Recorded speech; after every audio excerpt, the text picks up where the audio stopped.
Una expedición fue tan catastrófica que destruyó la economía de todo un país y obligó a dos naciones a fusionarse. Estas son las expediciones más audaces que dejan huella de ambición, traición y errores fatales. Comenzamos con el número 10, la expedición Terra Nova. A inicios del siglo XX, casi todo el planeta ya estaba reclamado, pero el Polo Sur seguía como uno de los últimos grandes premios. La expedición Terra Nova, liderada por Roberto Scott, el hombre que más al sur se había aventurado, partió con 4 compañeros en lo que creyó sería la mayor aventura de su vida. Para ser los primeros en llegar al Polo Sur, el barco zarpó de Lyttelton, Nueva Zelanda, cargado con trineos motorizados, ponis, perros y equipo fotográfico para registrar su triunfo. Para el 4 de enero de 1900, 11 acamparon a solo 15 millas al norte de Hut Point en la Antártida. Pronto llegó la primera advertencia. Un trineo se perdió en el hielo en solo 4 días. Sin embargo, los hombres se mantuvieron tranquilos y permanecieron ahí casi todo el año. Una decisión que debió haber levantado señales de alerta. La ropa se congeló, los suministros disminuyeron. Aún así, el 24 de octubre partieron al Polo Sur sin mejores planes ni ropa más abrigadora. A inicios de noviembre abandonaron ambos trineos. El 9 de diciembre los ponis murieron, sacrificados por compasión. Contra todo pronóstico, Scott llegó al Polo Sur el 17 de enero de 1912, solo para descubrir que alguien se le había adelantado. Pero las cosas estaban a punto de empeorar. Y si quieres más viajes al borde del mapa, dale al botón de suscribirte. Sigo intentando sobrevivir a la frontera más peligrosa de todas, el algoritmo de YouTube. El regreso fue una pesadilla. El agotamiento, escorbuto y congelación mataron a los hombres uno a uno. Uno cayó en una grieta y murió. 13 días después. Uno, herido por la congelación, se alejó en la ventisca para no ser una carga. Para el 21 de marzo, Scott y los 2 últimos sobrevivientes quedaron atrapados en otra tormenta, dejando cartas de despedida mientras el mundo esperaba en vano. No hallaron sus cuerpos hasta noviembre. Roald Amundsen, quien llegó primero al polo y regresó sano, viajó ligero, usó pieles y confió en perros. Él vio la expedición como misión, no aventura. El equipo de la Terra Nova solo confiaba en sí mismo. Si los aliados fallan, el costo puede ser mortal. Número 9. Expedición Coppermine. El paso del noroeste fue una obsesión para exploradores durante 400 años. Antes de Amundsen, nadie lo logró y abundaban los rumores. Los mares árticos ofrecían una ruta rápida a Asia y podían ocultar civilizaciones perdidas como la Atlántida, el Dorado o una entrada a la Tierra Hueca. Era 1819 y nadie lo sabía. Entra en escena John Franklin. El gobierno británico envió a 22 hombres para mapear las islas árticas de Canadá y buscar una ruta marítima sin hielo. Era ambicioso, bien financiado, pero mal preparado y sin suficiente presupuesto. Los nativos locales y 2 compañías de comercio de pieles se suponía que ayudarían, pero la rivalidad y la falta de comunicación dejaron la ayuda escasa. En agosto viajaron más de 1.700 millas al Gran Lago del Esclavo.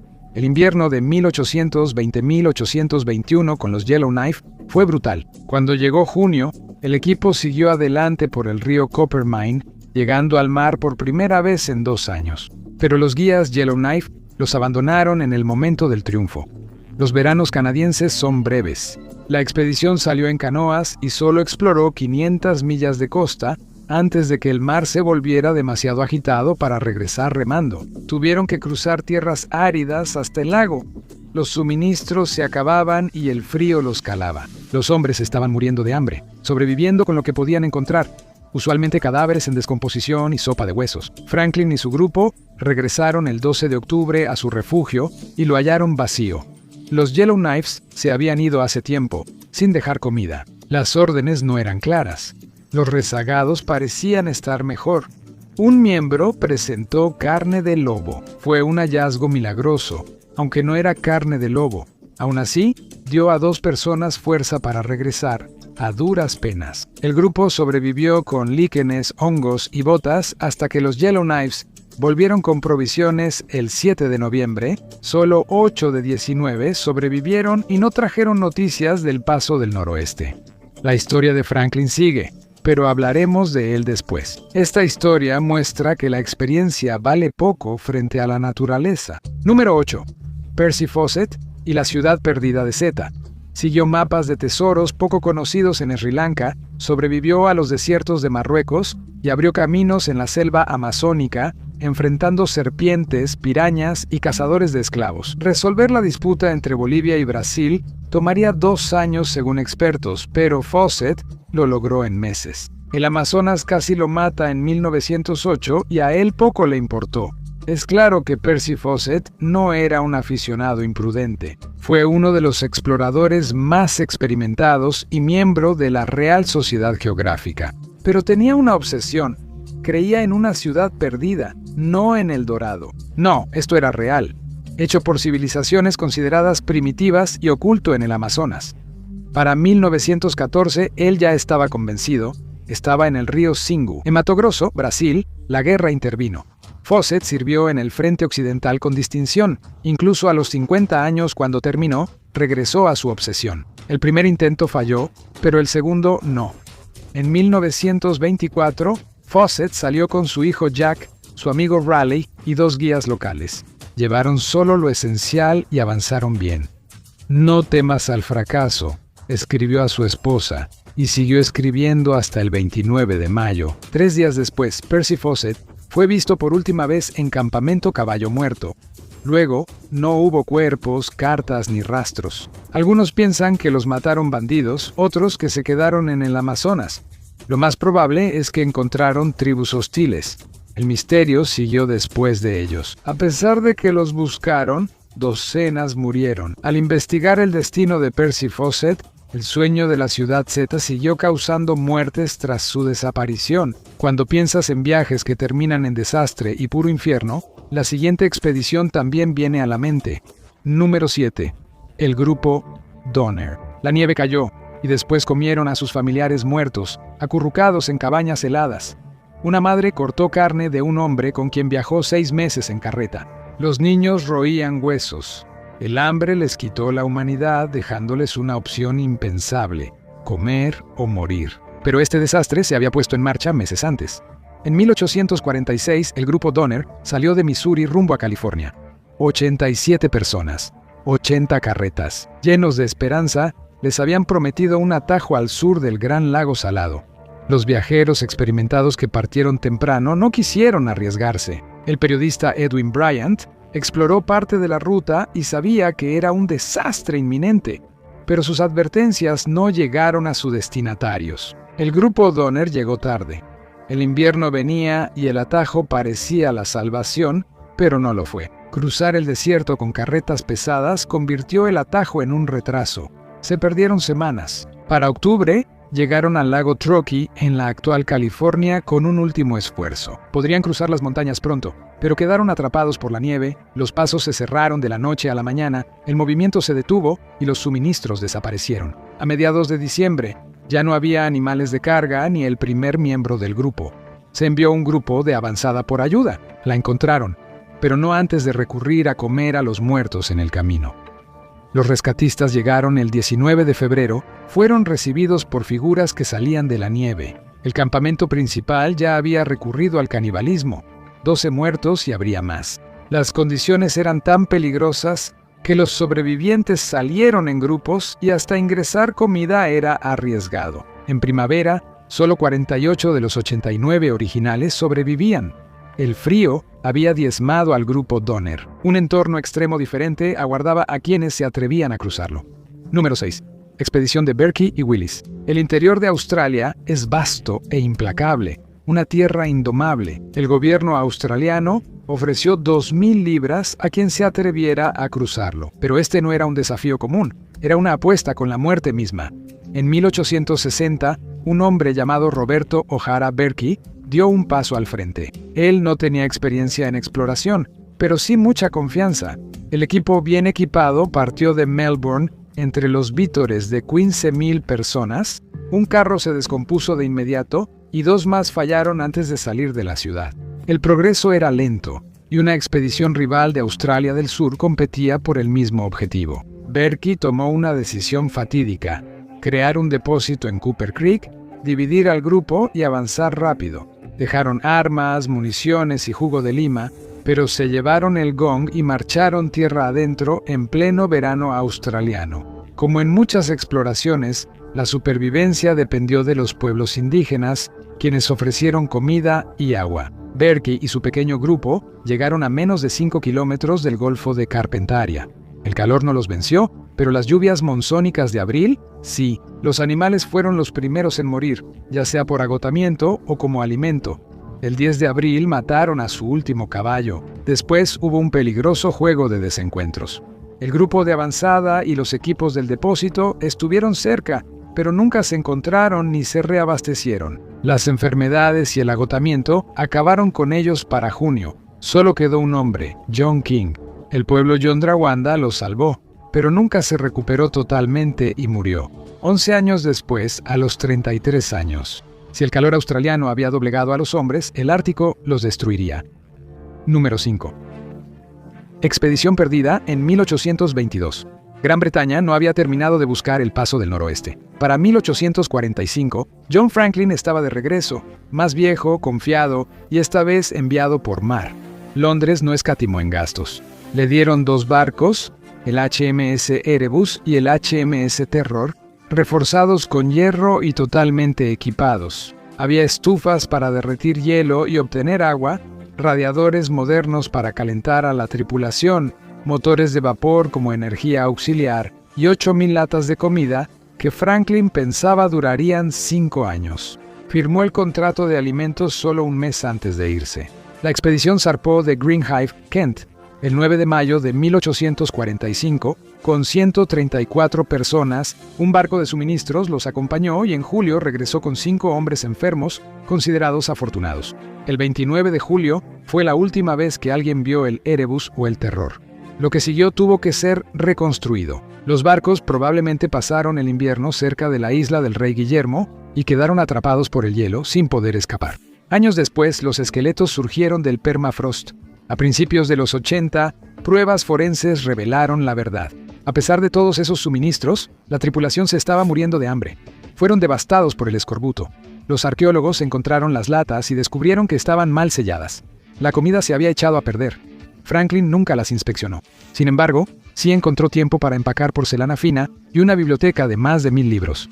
Para abril de 1848, los barcos fueron abandonados. Franklin ya había muerto, probablemente desde junio del año anterior. Los sobrevivientes avanzaron al sur, debilitándose cada día. No hay que especular sobre lo que pasó después. En 1992 surgieron más huesos, ahora con marcas de cortes, clara evidencia de canibalismo. En 2014, 2 piezas clave encajaron. Hallaron el HMS Erebus cerca del Golfo de la Reina Maud. El Terror fue hallado 2 años después, al sur de la isla del Rey Guillermo. Los restos mostraban a las tripulaciones atrapadas, viéndose morir unos a otros sin esperanza de rescate. A finales de 1848, el último hombre murió. Franklin no fue el primero en descubrir que algunos atajos no valen el riesgo. Esta historia muestra que sobrevivir no depende de valentía o tecnología, sino de saber cuándo no enfrentarse a la naturaleza. Número 4. El fracaso de Magallanes. Solo una expedición en esta lista tuvo éxito, y aún así tuvo un costo enorme. Fernando de Magallanes buscaba una ruta occidental a las Islas de las Especias, más corta que la del Cabo de Buena Esperanza. Tenía 5 barcos y 265 hombres, pero los problemas surgieron de inmediato. Solo 18 sobrevivirían. Los barcos eran viejos, el pago bajo y los marineros experimentados evitaban ir. Magallanes reclutó personas de Europa, el Levante y África. Muchas tripulaciones no compartían idioma, y el mando quedó en nobles españoles sin experiencia que buscaban riqueza. Salieron de Sevilla el 20 de septiembre de 1519 y en 2 meses llegaron a Brasil. Después enfrentaron el reto de hallar una ruta al Pacífico. Magallanes pasó el invierno en la Patagonia de marzo a agosto de 1520 sin que notaran que era verano. El hambre y los retrasos bajaron la moral. Hubo motín, un barco desertó y otro chocó contra un arrecife. Con solo 3 barcos y suministros vitales, Magallanes cruzó el estrecho que lleva su nombre. Al llegar al Pacífico, los mares tranquilos terminaron. Se acabaron los suministros. Los hombres comieron galletas infestadas de gusanos, ratas, cuero y aserrín. El agua era amarilla y reciclada. El escorbuto arrasó con la tripulación. No echaron ancla hasta el 6 de marzo de 1521 en lo que hoy es Guam. Después de reabastecerse, llegaron a Filipinas. Magallanes no salió con vida, 40 hombres más murieron con él. Una tripulación se perdió. Quedaron 2 barcos, uno volvió y otro siguió. Bajo el mando del navegante vasco Juan Sebastián del Cano, llegó a las Islas de las Especias y luego emprendió el largo regreso a casa, doblando el cabo de Buena Esperanza, perseguidos por barcos portugueses y muriendo de hambre. 3 años después, 18 europeos y 4 malayos regresaron a España en mal estado. El viaje confirmó que la ruta del Cabo era la mejor opción. Pese a su sufrimiento, al menos los marineros de Magallanes buscaban algo real. Cientos más sufrieron por creer en una fantasía total. Número 3. La expedición de Narváez. Juan Ponce de León fue a Florida buscando la fuente de la juventud, pero lo único mágico fue lo rápido que se volvió mortal. El verdadero objetivo era el oro, así que, naturalmente, otros querían seguir los pasos del primer hombre de Florida. En 1527 5 barcos y 600 hombres partieron bajo el mando de Pánfilo de Narváez, veterano de las conquistas de Cuba y México. La misión era reclamar la Florida, pero un huracán cerca de Cuba mató a 60 hombres y 20 caballos antes de llegar. No fue hasta el 12 de abril de 1528 que desembarcaron cerca de lo que hoy es la bahía de Tampa. Se dirigieron hacia el norte, adentrándose en la naturaleza salvaje. El segundo de Narváez propuso quedarse con los barcos, pero Narváez ordenó seguir navegando. 300 hombres se internaron tierra adentro y no tenían a dónde retirarse bajo la lluvia de flechas indígenas. No hubo oro ni fortuna, solo aprendieron a no seguir rumores.